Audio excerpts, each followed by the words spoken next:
The internet is worse than you think. Someone can go on their phone first thing in the morning without really realizing it, they just pick it up. And it's 15 minutes later and they don't really remember anything about what they've just done. If you were to grab them, get them out of bed, chuck their phone away, what's the third last video you watched? I don't know. Tell me just like one word from that video. Tell me what the setting was at least, or like what was something in the image that you were seeing? Nothing. They don't even know, because and none of us know, because beyond what we're even consciously aware of, these platforms have us hooked. They have us hooked on this subconscious level, such that you can pick up your phone, for example, with a specific task in mind that you picked it up for, although to be honest, usually it's just to fill space. You have a specific task in mind, and then you wake up an hour later and you've been just kind of like browsing content or entertainment, and you don't even remember why you picked your phone up in the first place. And maybe this sounds silly, maybe this sounds funny, but really just contemplate the gravity of that for a second. That you've got a bunch of people who are being controlled and they don't even know consciously why they are doing the things they are doing. And those things are things that benefit these large corporations. So our brains are being controlled, mine included, to an extent. I've tried to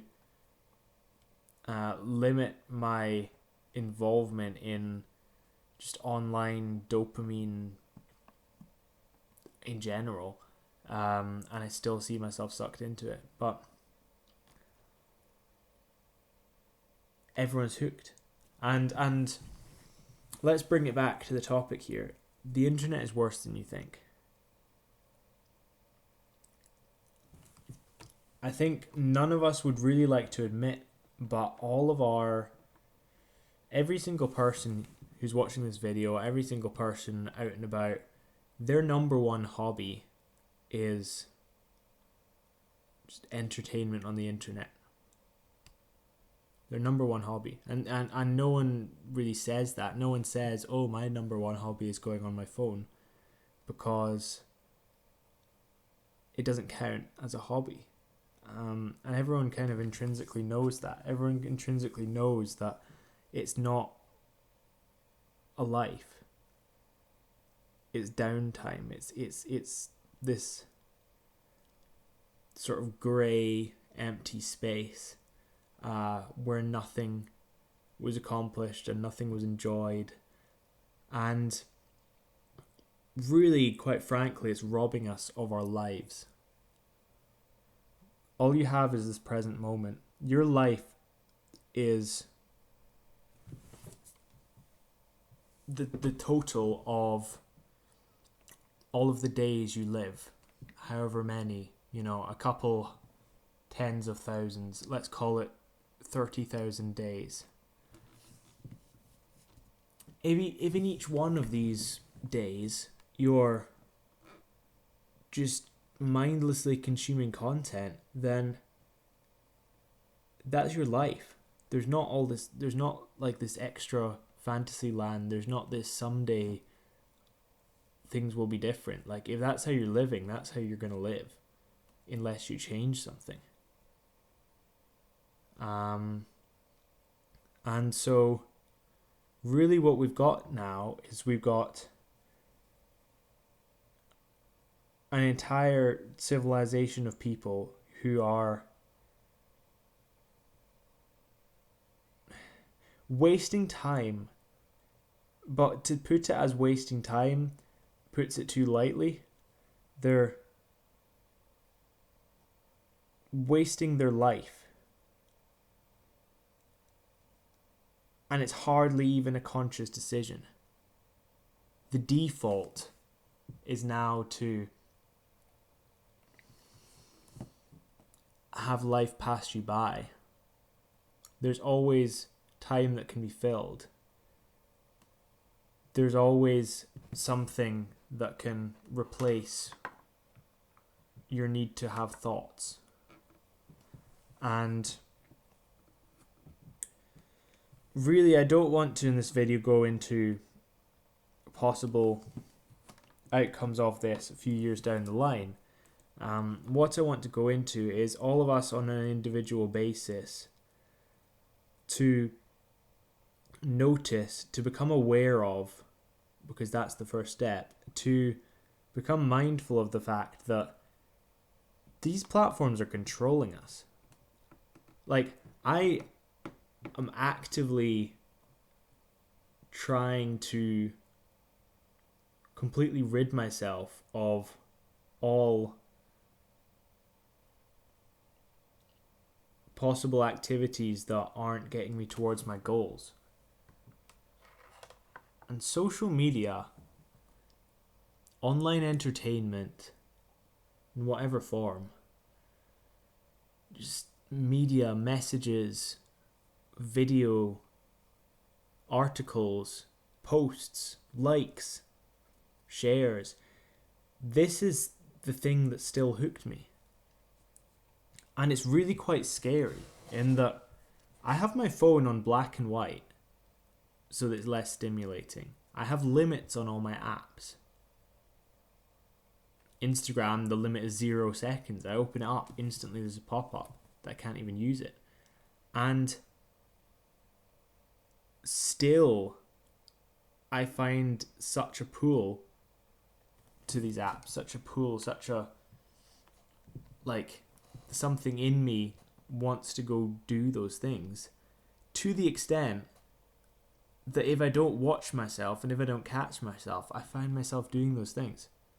And really become aware of the fact that your subconscious mind is owned by large corporations who do not give a solitary fuck about you. And their only objective is to keep you on their platforms as long as they can. Because you are their product and they make money through the ads that they show you. And they do that by having you on as long as possible and as engaged as possible in these apps. So really do not think it's any sort of fluke that you are as addicted as the rest of us are. And really I want you to take it as sinisterly as it is, as seriously as it is. Because I'm really earnest in giving this video to you, in that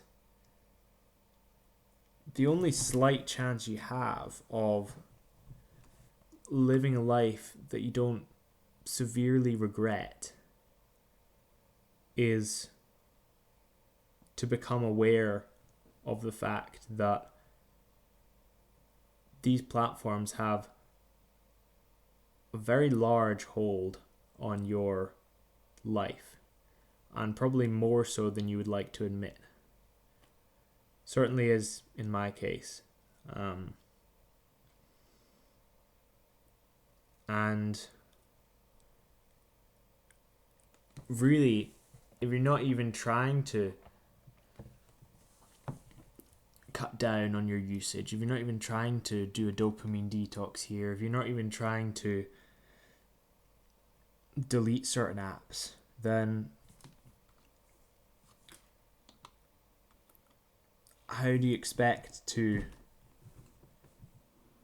really be living life in a way you're happy with, when most of your time is filler? And so really that was a bit of a wake-up call. And certainly it's a wake-up call for me, realizing that I've got my stuff locked in for the most part. I'm a really disciplined person, and the internet still has me hooked. And that's very, very unsettling. Because if it's got me hooked, it's got a lot of people a lot more hooked than I am. And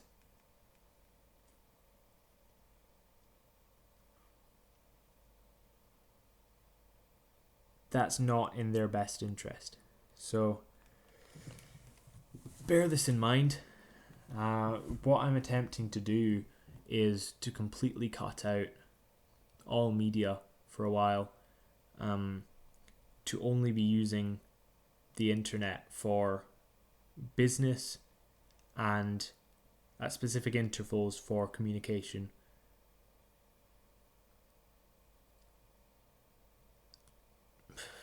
And the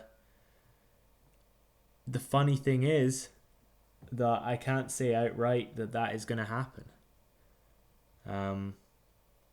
I can say if I set out outside to run a marathon, I would complete that marathon. It would be 2 times further than I'd ever run in my life, but I am completely confident that I would achieve that. And I am less confident that I will be able to cut out stuff that's doing nothing for me in my life, but actively taking away from my life. Not only in the time I lose, but in actually reduction in my focus. A reduction in my ability to concentrate. A reduction in my sensitivity to dopamine. This thing that is actively harming me, and every day I think I would like to get rid of this. I feel that's a harder task than running a marathon, and I'm one of the disciplined ones. So for everyone else who isn't as fortunate to be in that position, to have made themselves into that position, I should say, then that's a lot of wasted potential. And I don't think they're even happy about that. So there you go. Do with that information what you want, but my recommendation is to completely delete YouTube, completely delete all of these things. I delete YouTube last, because you can learn stuff on here, but yeah, just don't take it lightly when you catch yourself scrolling on reels, because you didn't decide to do that. You've been controlled. And that's not even in your conscious awareness. It's very deliberate. And it's some of the smartest people in the world have maliciously designed what you do on a day-to-day basis, and it isn't in line with what you want. And are you going to let them do that, or are you going to live your own life?